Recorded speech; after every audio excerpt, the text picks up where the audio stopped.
महाकुंभ एक तो संयोगात्मक रूप से बड़ी अद्भुत क्षण को महाकुंभ का स्नान कहते हैं। जैसे दीपक तो हम प्रतिदिन जलाते हैं, प्रतिदिन दीपक जलाते हैं, परंतु दीपावली को ही दीपक जलाने का महत्व क्यों है?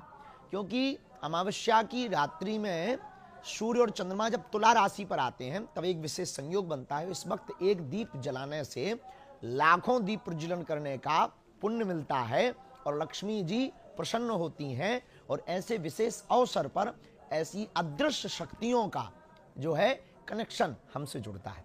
महाकुंभ भी ठीक वैसे ही 12 साल में एक बार आता है। दीपावली का जो ग्रह नक्षत्र का योग बनता वो एक साल में एक बार बनता, पर कुंभ का पूर्ण कुंभ का योग 12 साल में एक बार और महाकुंभ का वह संयोग 144 साल बाद ऐसा आता है। इसलिए महाकुंभ में महास्नान का बड़ा महत्व है। शास्त्रों में मौनी अमावस्या के स्नान के बारे में क्या कहा है? बाहिक और आंतरिक रूप से मौनी अमावस्या से स्पष्ट होता है कि मौन होना।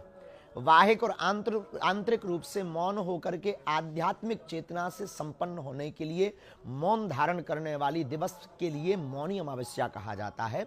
और माघ के मध्य में पूर्ण कुंभ, महाकुंभ या अर्ध कुंभ के मध्य में मौनी अमावस्या के दिन पितर नीचे उतर करके आते हैं। जो भी संगम में डुबकी में स्नान लगा करके अपने पितरों के निमित्त जल देता है तो पितृदोष की शांति होती है और पूर्वज मुक्त होते हैं। इतना महत्व मौनी अमावस्या के दिवस स्नान करने का है और ये 12 वर्ष में, 6 वर्ष में अथवा 144 वर्ष में एक बार मिलता है। महाराज जी, मौनी अमावस्या पर स्नान का खास मुहूर्त या दिन भर में है या कभी भी स्नान कर सकते हैं? वैसे अमावस्या तो अभी सायं काल से लग गई है और कल प्रातः काल तक, कल सूर्योदय के बाद तक ये अमावस्या रहेगी। लेकिन पूरा दिवस ही सूर्योदय से हमारी भारतीय सनातन संस्कृति में सूर्योदय से सूर्य अस्त तक माना जाता है। महाराज जी, मौनी अमावस्या पर दान का क्या महत्व है? वैसे तो जिंदगी में प्रतिदिन देखे तन की शुद्धि के लिए स्नान जरूरी है, मन की शुद्धि के लिए कथा का ज्ञान जरूरी है और धन की शुद्धि के लिए दान जरूरी है। तो वैसे तो आप जो है प्रतिदिन दान कर सकते हैं, लेकिन मौनी अमावस्या के पावन पर्व में महाकुंभ के महासंगम स्नान में त्रिवेणी के किनारे अगर कोई दान का संकल्प लेता है तो अक्षय होता है, जो कभी क्षय नहीं होता। अक्षय का मतलब जो कभी क्षय ना हो। चाहे पाप करो तो वो भी कभी क्षय नहीं होगा और पुण्य या दान करोगे तो वो भी कभी क्षय नहीं होगा। महाराज जी, अगर कोई श्रद्धालु महाकुंभ में नहीं जा पाता है तो क्या करे कि महाकुंभ जैसा पुण्य हो? वैसे तो संयोगात्मक रूप से पूर्ण प्रयत्न करके महाकुंभ में पहुंचना चाहिए, पर ऐसी किन्हीं परिस्थिति, शारीरिक, आर्थिक, सामाजिक या विशेष परिस्थिति पड़ गई है, ऐसी परिस्थिति में घर पर विराजमान होकर के अपने जल में गंगा, यमुना, सरस्वती का आवाहन करके, तीर्थों का आवाहन करके और जो है दान का संकल्प लेकर के उस जल को ही तीनों नदियों का संगम मान करके, संगम स्नान मान करके डुबकी लगाने से आप वहां बैठे, घर बैठे भी प्राप्त कर सकते हैं। लेकिन स्थान का बड़ा महत्व है। बाहर मिला हुआ सांप पीटा जाता है, पर शिवलिंग में लिपटा हुआ सांप पूजा जाता है। सांप वही है, स्थान का बड़ा महत्व होता है। महाराज जी, मौनी अमावस्या के दिन पितृ शांति के लिए कोई उपाय होते हैं? लोगों को क्या करना चाहिए?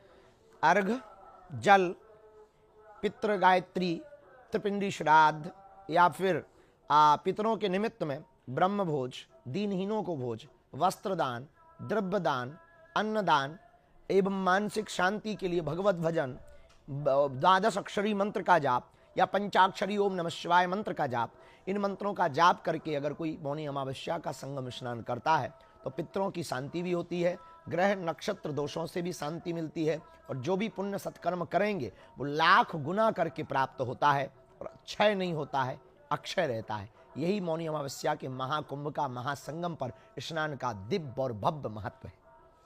बहुत बहुत धन्यवाद आपको। एक मिनट, आपको वो तो नहीं चाहिए अमावस्या का समय काल कितने बजे से कितने बजे रहेगी? अगर बताते तो बेहतर है।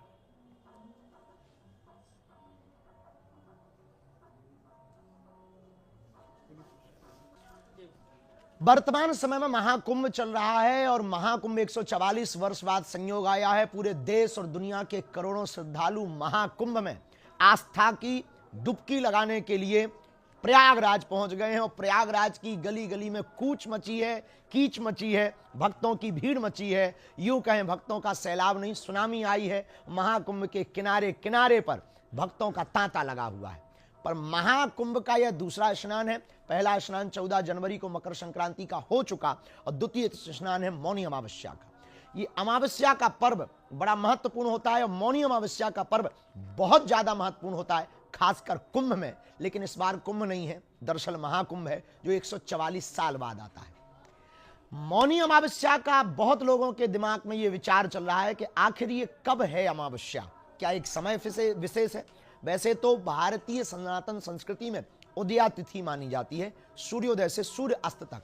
फिर भी मौनी अमावस्या के बारे में अगर कोई पूछना चाहे तो समय काल भी फिक्स है। 28 जनवरी को सायं 7:05 पर मौनी अमावस्या का प्रारंभ हुआ है और पूरी 29 जनवरी तक सायं 6 बजे तक यह मौनी अमावस्या रहेगी। इस बीच में आपके द्वारा किए हुए पुण्य, स्नान, दान, भोजन, भजन, जप, तप, वस्त्र दान, दिव्य दान, अन्न दान, तिल दान, ज्ञान दान, भूमि दान, अश्वदान, गौदान, आप जो भी करेंगे अक्षय होगा, क्षय नहीं होगा। तो हम फिर कहना चाहेंगे बागेश्वर धाम पीठ की ओर से भारत का विशाल महाकुंभ लगा हुआ है प्रयागराज में, और आप भी अपने घर बैठे अगर नहीं आ पा रहे हो, टीवी पर देख करके आप टीवी 9 भारतवर्ष को घर बैठ करके देख रहे हो और महाकुंभ में नहीं पहुंच पा रहे हो, तो आपको कुछ नहीं करना है। बस तुरंत आप जो है मन को शांत रख के, वाणी विचारों को मौन रख के एक सरोवर देख लीजिए या एक जलाशय देख लीजिए या अपनी बाल्टी में ही पानी भर लीजिए। गंगा च यमुना चैव गोदावरी सरस्वती तथा तीनों का ध्यान करके, प्रणाम करके, अंजलि में जल लेकर के, संकल्प लेकर के उसी को गंगा यमुना सरस्वती संगम का स्नान मानकर मौन होकर के भजन करिए। क्योंकि मौनी अमावस्या को पितर नीचे आते हैं और हाथ से जल स्वीकार करते हैं और पितृदोष की शांति होती है। फिर से हम कहेंगे महाकुंभ है, भव्य है, दिव्य है, नव्य है।